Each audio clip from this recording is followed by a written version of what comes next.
اپنی بیویوں اور بیٹیوں اور مسلمانوں کی عورتوں سے کہہ دو کہ باہر نکلا کریں تو اپنے چہروں پر چادر لٹکا کر گھونگھٹ نکال لیا کریں.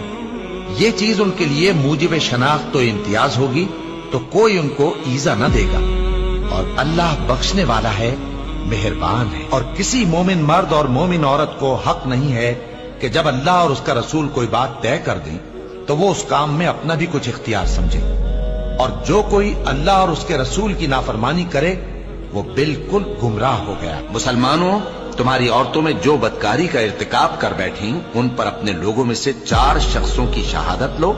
اگر وہ ان کی بدکاری کی گواہی دیں تو ان عورتوں کو گھروں میں بند رکھو یہاں تک کہ موت ان کا کام تمام کر دے، یا اللہ ان کے لیے کوئی اور سبیل پیدا کرے.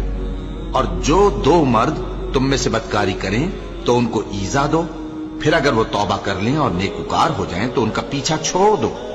بے شک اللہ توبہ قبول کرنے والا ہے، مہربان ہے. اور جس چیز میں اللہ نے تم میں سے بعض کو بعض پر فضیلت دی ہے اس کی تمنا مت کرو.